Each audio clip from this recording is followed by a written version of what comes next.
Investigate करने के लिए बातें हुई, जैसे FIA के सपुर्द चीज़ें की जाने वाली हैं और इसी तरह नैब के सपुर्द की जाने वाली हैं। मुतल्लिका जितने अकाउंटेबिलिटी के जो फोरम है वहाँ पे, उसमें जो मेजर 3-4 चीज़ें हैं जिसमें मैं दोबारा नाम दोहराऊंगा, क्योंकि इनको ना ये ऐसे नाम बड़े याद होते थे इमरान खान को।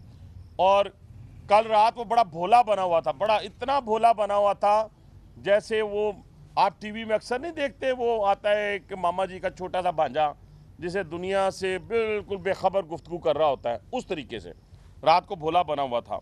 यानी जो इनके जो 13 बेनामी अकाउंट्स, उनकी इन्वेस्टिगेशन का फैसला किया गया है। और ये जिन जिन के नाम हैं वो आपको पता है। एक तो उसमें सबसे बड़ी आज हम जो मुतालबा मैं हुकूमत की बुनियाद पर भी कर रहा हूँ, हुकूमती हिस्सा होने की बुनियाद पर भी और एक पाकिस्तानी होने की बुनियाद पर भी, कि आरफ अलवी साहब फौरी तौर पे जो है वो सदारत से इस्तीफ़ा दें। अगर उनमें थोड़ी सी शर्म और हया है तो थोड़ी सी अगर शर्म और हया है तो उनके बेनामी अकाउंट सामने आने के बाद उनको फौरी तौर पे सदारत से, पाकिस्तान की सदारत से जो है वो इस्तीफ़ा दे देना चाहिए, वरना पूरी दुनिया के अंदर पाकिस्तान की बड़ी जग हंसाई होगी। इसके साथ साथ असद उमर साहब, शाह फरमान साहब, इमरान इस्माइल साहब, परेज खटक साहब, इनके ख़िलाफ़ भी इन्वेस्टिगेशन का, आमिर कियानी साहब, इनके ख़िलाफ़ इन्वेस्टिगेशन का हुक्म दे दिया गया, FIA के सपुर्द कर दी गई है।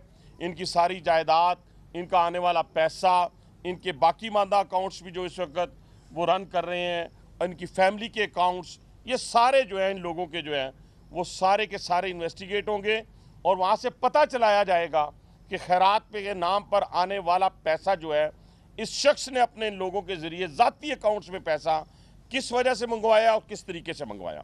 इनके जो 4 लोग हैं, जिनमें 3 टी बॉय थे और 2 इनके अकाउंटेंट थे या माली थे, मेरा ख्याल है 2 इनके माली थे और 2 इनके टी बॉय थे।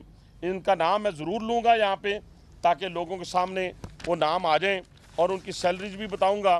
पहला नाम है इसके अंदर ताहिर इकबाल का, और इसकी टोटल सैलरी जो ले रहा था उस वक़्त 28,000 थी, और इसके अकाउंट के अंदर जो ट्रांजैक्शन हुई है वो 5 मिलियन की हुई है, 5 मिलियन की।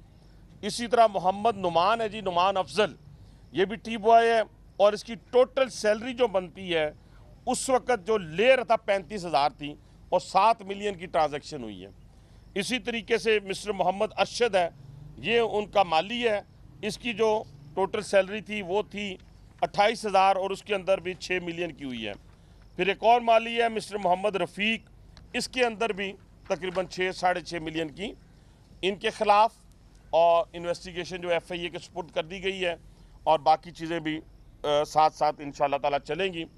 और सबसे पहले जो बात मैं आपसे कर रहा था, इस इन्वेस्टिगेशन के नतीजे में इन जो बड़े जो लोग हैं, इनके 6-7 मेन पार्टी के, उनकी फैमिलीज़ के और उनके नाम, और फिर इसी तरह इनको ECL में डालने के लिए आने वाली जो मीटिंग है उसके अंदर इन सब को ECL में डाला जाएगा, और ताकि मुकम्मल इन्वेस्टिगेशन हो सके। अब ये मामला किसी की ज़ात का मामला नहीं है, ये ज़ाती इंतकाम नहीं है। इमरान खान साहब, आप सबसे बड़े डाकू भी निकले, चोर भी निकले, और उसके बावजूद आप बहुत बड़े पारसा हैं। यानी आप देखें कि माली तौर पे आप करप्ट हैं, इखलाकी तौर पे आप करप्ट हैं। आप अंदाज़ा लगाएं कि आप चंदा और ज़कात, खैरात खाने वालों में से शामिल हो गए हैं, और ख़ुद आप एडमिट कर रहे हैं, कल से एक वायरल हुआ है कि मैंने 20 लाख जुए से जीता और अपनी पार्टी का कर्ज उतारा। यानी जो पार्टी जुए की बुनियाद के ऊपर बनी हो, आप अंदाज़ा लगा लें उसके अंदर हलाल कैसे हो सकता है। वो तो सारा हराम का हराम होगा ना। अगर दूध के पूरे मटके में मामूली सा हराम डाल दें, यहाँ तो सारे का सारा हराम डला हुआ है। तो इसलिए ओवरसीज़ पाकिस्तानियों के बहुत सारों ने अब इन्वेस्टिगेशन शुरू अपनी इनसे पूछना शुरू कर दिया है। जब से फौजिया कसूरी साहिबा ने कल रात 3 लाख जो डॉलर है जो कनाडा के अंदर इकट्ठा हुआ, वो उन्होंने कहा कि जेबों में डाला गया। इसी तरह जो बाहर से आने वाला वुटन क्रिकेट और दूसरे जगहों से आने वाले पैसा जो है 350 कंपनियों से, उनकी इन्वेस्टिगेशन भी FIA के सपुर्द कर दी गई है, और वो पैसा भी जो है वो सारे का सारा जो है वो इनसे रिकवर किया जाएगा। ये अब बच्चों का खेल नहीं रहा इमरान खान साहब। रात आप जैसे आप रो रहे थे, आप रो रहे थे जिस तरीके से, रोने वाली बात नहीं है कि ये जी एफिडेविट नहीं था, ये सर्टिफिकेट था। तो भाईजान हमारी पिटीशन के अंदर सर्टिफिकेट ही लिखा हुआ था, किसी से पढ़ा लेते, अगर खुद नहीं पढ़ सकते तो किसी से पढ़ा लेते आप वो सर्टिफिकेट ही लिखा हुआ है, और उसी की बुनियाद पर आपके बहुत ही फेवरेट और चहीते साकिब निसार साहब ने एक बात की थी, और वो उन्होंने बात क्या कही थी, उन्होंने कहा था कि अगर इलेक्शन कमीशन में ये सर्टिफिकेट झूठा साबित होता है तो फिर इमरान खान के खिलाफ कार्रवाई होगी, हो सकती नहीं होगी, ये लिख दिया, ये फैसला आ चुका है। इस पे तो अब कोई दो राय नहीं रही कि सुप्रीम कोर्ट में जब ये केस जाएगा तो उस बुनियाद के ऊपर आप डिस्क्वालीफाई होंगे। और जैसे मैंने कल भी एक जगह पे कहा, आपको भी ब्रेकिंग न्यूज़ दे रहा हूँ कि 3-4 लोगों ने सदारत के लिए तगोदो शुरू कर दी है। एक उसमें असद उमर साहब हैं, परवेज़ खटक साहब हैं, और अल्लाह का करनी शाह महमूद कुरैशी साहब हैं, और अल्लाह की करनी देखें कि फवाद चौधरी भी इस लाइन में शामिल हो गए हैं। ये भी वैसे खुदा की कुदरत है कि फवाद चौधरी भी सदारत के लिए इस दौड़ में शामिल हो गया है। तो इसलिए मैं ये गुजारिश आपसे कर रहा हूँ पूरी कौम के सामने कि अब ये शख्स मुकम्मल तौर पे एक्सपोज हो। कल अगर आप बड़े बड़े तजिया निगारों को देखें तो उन्होंने उसके बारे में यही कहा है कि वो घबराए हुए थे, वो परेशान थे, क्योंकि उनकी चोरी पकड़ी गई है, उनका डाका पकड़ा गया है। वो 1 अरब रुपए को मामूली बात कहते हैं जो रिकवर किया है, जिसकी कंसीलमेंट इलेक्शन कमीशन में साबित हुई है। इसके अलावा कई अरब रुपए हैं जो इन्वेस्टिगेशन की सूरत में सामने आएंगे। अब ये दायरा कार वसी होगा, इन लोगों तक जो मैंने नाम बताए हैं उनकी फैमिलीज तक इन्वेस्टिगेशन जाएगी, इनको मुल्क से बाहर नहीं जाने दिया जाएगा, और इनके जो मुलाजमीन हैं उनके ज़रिए मज़ीद ट्रेल जो है वो हासिल की जाएगी। इसके अलावा ये जो इल्ज़ामात फौजिया कसूरी वाले हैं या अकबर एस बाबर वाले हैं, तो आप ये ज़हन में रखें, ये पार्टी के बानी अरकान में से लोग हैं। उन्होंने इनको पूरी कौम के सामने और ओवरसीज़ पाकिस्तानियों के सामने नंगा किया है। ये हमने नहीं किया। हाँ, हमने ये ज़रूर किया था कि 6 साल पहले कहा था हनीफ अब्बासी ने, आज नहीं कह रहा, 6 साल पहले कहा था कि ये झूठा है, और अगर 6 साल पहले इसका तदारुक किया जाता तो आज पाकिस्तान जो है वो तरक्की की मनाजिल तय कर रहा होता। आप कितनी अफसोस की बात है कि 2017 के बाद जब मियां मोहम्मद नवाज शरीफ को इक़्तिदार से निकाला गया और बेजा निकाला गया, आज अल्लाह को हाज़िर नाज़िर जानकर हम सब कहते हैं, उस वक्त भी कहते थे, उस वक्त हमने कहा था इमरान खान झूठा है। तो उस वक्त ऑनरेबल सुप्रीम कोर्ट ने इस बात को नहीं माना था। उन्होंने मुतल्लिका फोरम से रजू करने के लिए कहा मुझे, हम मुतल्लिका फोरम पे जो एक केस चल रहा था उसी सूरत में वहाँ पे फैसला आ गया, पार्लियामेंट की तरफ, हुकूमत की तरफ वो रेफ़र हो गया है, और इंशाअल्लाह ताला ये चोर चोर वाला जो ड्रामा है इसको ख़त्म किया जाएगा। इमरान खान हुकूमत में हो या हुकूमत के बाहर, ये इस मुल्क के लिए ज़हर कातिल है। ये आप भी सुन लें, नौजवान नस्ल भी सुन ले कि आने वाले वक्तों के अंदर ये हुकूमत में खुदा न खास्ता हुआ तो खैर ये अब तो किस्सा पारीना बन जाएगा इंशाअल्लाह ताला, लेकिन अगर ये हुकूमत में होता है या बाहर होता है, दोनों सूरतों में ये इस मुल्क के लिए ज़हर कातिल है, इसकी इकॉनमी के लिए, इसके जोग्राफिए के लिए। ये बिल्कुल किसी सूरत भी आप देखें गुस्सा इनका गुस्सा देखें। ये इंस्टीट्यूशंस, ये हमें कहते हैं ना, ये इंस्टीट्यूशंस पे जब हमलावर हुआ है और एक आलमी साजिश के ज़रिए हुआ है, मरने पे तो दुश्मन के मरने पे भी पता चला जाता है। तो ये तो वो सपूत थे जिन्होंने इस मुमलकत खुदादादे पाकिस्तान के लिए अपनी जानें दी, और उस वक़्त जाने दी जब सैलाब के दौरान वहाँ लोग मर रहे थे, बह रहे थे पानी के अंदर, उस वक़्त अपनी जानों को नजराना पेश किया। उनके जनाजे में सुप्रीम कमांडर जो था वो कहाँ था? वो कहाँ था सुप्रीम कमांडर? इमरान खान कहाँ था? तो खान साहब, अगर आप किसी के मरने पे नहीं जाते, अगर नईमुल हक के जैसे शख्स के मरने पे आप नहीं गए, तो आप डॉक्टर अब्दुल कदीर खान के जनाजे में नहीं गए, तो मेरी जान आप अपने जनाजे की फ़िक्र करें, आप अपनी फ़िक्र करें।